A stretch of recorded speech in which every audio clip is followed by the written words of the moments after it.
getting ready for your final season. What's kind of, everything been like for you? Yeah, it's cool. This time around is different, knowing concrete that this is my last time doing the whole spring ball, winter cycle. So it's good. I'm trying to live in the moment and take things by stride right now.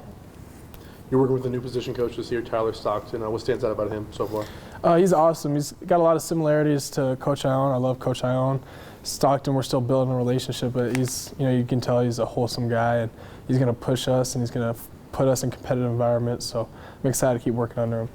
He said he wants you to kind of learn different positions, different safety positions, getting that versatility. What's that going to mean for the defense? I think it's good. I think if you have three safeties, including the nickel, right? If you got three guys on the field that can play all positions, it allows us to do a lot more things from, disguise standpoint, putting different, utilizing different skill sets. So I'm excited for it. With your game, where are you in your last year? Hoping to kind of make some big strides still. Yeah, I'm, kind of the same approach as every other season. There's some things that, I know I want to hammer down and improve on and do better than I did last year and the year before that. And from a personal standpoint, I got my own goals, going forward. I like to keep a lot of my goals private to myself, but as far as team goals, we got an awesome group of guys, and there's some big things I want to accomplish on my way out the door. You just think about when you showed up for your, when you got to campus, your first, set of practices, everything to where you are now, just what you know now that you didn't know back then, just the different feeling and confidence and everything. Just how do you look at your journey to this point, I guess? Yeah, I think my biggest takeaway that I came in here was there's a difference between being patient and being content, right? So I was always afraid of being patient, right? I want these things to happen now. And, along my journey, I learned that the opportunity is going to present itself when it's supposed to, not when you want it to. So, over the years, it's just been kind of, battling out, grinding on special teams. And to be in this opportunity now, I'm thankful for the lessons and being put through those trials before. So I feel like, in a sense, I'm a little more battle-tested that way. We talk about some of the accolades and stuff you've gotten, but do you have that same kind of chip you've always had since you got here? Absolutely. I know, very little does other people's opinions. I'm very appreciative. I'm honored to receive accolades, but those don't necessarily affect me a whole lot. So I know for myself, there's things I want to, show the world that I know I'm capable of and maybe I haven't done yet, and my teammates. And so, no, I'd say I'm just as hungry as ever. You've been on a lot of teams here now, Tubes. How good can this team be? Good. From a talent standpoint, we could be really good.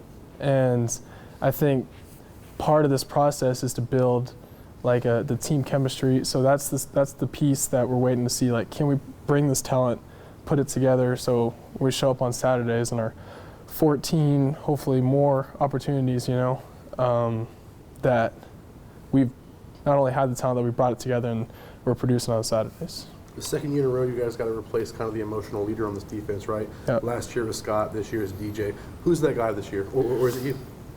I think I like to consider myself one of those guys, right? But there's multiple of them. There's guys that, whether it's on the football field, whether it's, in somebody's backyard, I know I can count on that guy to have my back. And that's how I view leadership, right? I view it as someone doesn't necessarily need to be the loudest guy in the room, but someone you can count on and depend on. And we got multiple of those guys. Some of them are coming back from injury still right now, but a lot of guys are also growing into that role. How do you think the defense sits heading into spring ball this year versus last year, and maybe where do you think you guys are ahead of where you were last year? Yeah, I think last year we're young, and in a sense we didn't know what we didn't know.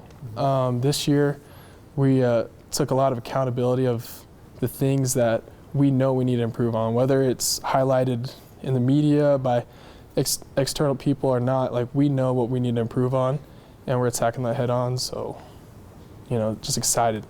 What was impressive about what Ty Benefield did coming in last year, and where do you think he's going to be better? Yeah, he's an explosive playmaker. He's not very often you see a guy grow that much and that quickly, right? So being around him is just, kind of keeps me young a little bit, right? He graduated, 5 years after I did, but he's he's an awesome dude to be around. He's a good teammate, and he's going to be a great football I player. know you mentioned guys are out, whatever, with injury, but just to have Shea, have Rodney, have you, and have so much experience on the back end, I mean, how valuable is that going to be for this defense? Good, and you just mentioned secondary guys, right? There's also guys like Marco Notriani, Michael Callahan, and that was the biggest thing that happened over the course of last year, just experience, people growing into leadership roles, and then just realizing that no more messing around, we got to do what we got to do. So having that year of experience and now true off-season understanding is going to be huge for us. Jeremiah Irby had that pick, what you noticed from the Cal guy, just the corners. How much confidence does the safety group have on your corners this year, Tubes? A lot. We depend on those guys to do a lot. We ask them to be put out on an island sometimes, more often than not against their best athlete on the field, right? So we depend on those guys to come through, and our corner room's hungry. And you mentioned Jeremiah, and he's a sharp football player too. He's smart. So I'm excited to see what he does over the course of spring ball and going next season, and I expect a lot of growth out of those guys. One of those corners, Marion McCoy, came in last year, played a lot of ball, led the team in interceptions. What did you guys learn about him last season?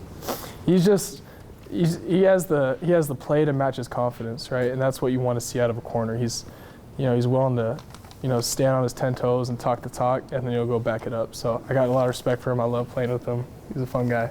A lot of attention and hype in the offseason has been around the potential of the offense. How hungry is a defense to, come out and show, hey, you guys have some ballers too? Yeah, and that's kind of the nature of the game. Everyone likes to highlight the guys that put the ball in the end zone, right? But as part of being defense, you understand that, you do a lot that doesn't necessarily go noticed, right? But the glory you receive is from the guys inside the building, and those are the things that get highlighted by coaches. And yeah, you don't always receive necessarily the credit or the fame for it, but I love defense, and if you're in that mindset of that's the role you want to play on this team, you have a lot of joy. How would you rate your cover skills? My cover skills? What do you mean by that? Just like when on a you get scale put of on 1 to guy 10? one-on-one. Yeah, just how do you think about it? Is that an area maybe that you were, I know a lot of times people see stuff, it's not necessarily the person's fault when someone else happens, it's a whole defense. But how do you, when you get matched up with a guy one-on-one, how much confidence do you have? And is that an area maybe that you're working to improve? Or? Well, absolutely I'm working to improve it. There's tape don't lie, there's plays over the course of last season where, I lost one-on-one matchups and cover situations, but never have I ever stepped on the field not feeling like I'm the best football player on the field. And you have to play with that confidence, especially if you expect to win these one-on-one battles, right? So to answer your question, not going to give you an exact rating, but I will say that that's one area of my game that I'm hyper-focused on to improve going forward, and something you like. If you can make your weaknesses your strengths, then there's a lot of opportunity there. Surveying as many players as I can this spring. Did you opt into the NCAA game? Absolutely. Yeah. What do you expect your rating to be on that? Man, everyone gets tied up in their rating. Reality is you're playing Boise State, and they might be focused on some of the bigger guys. If I'm over a 75, I'm happy. But there's a couple years ago you had asked me, I would have paid to be in the game, so I'm not going to opt out now. What's Ashton Jeanty like in the weight room? Oh, he's an animal. Yeah, you see a guy like that pick up 500 pounds on his back, and he shakes a little bit as the fastest down up you've ever seen. 600 pounds, same thing. So they got to cut this guy off, or else he'll squat the house. We don't have enough plates for him.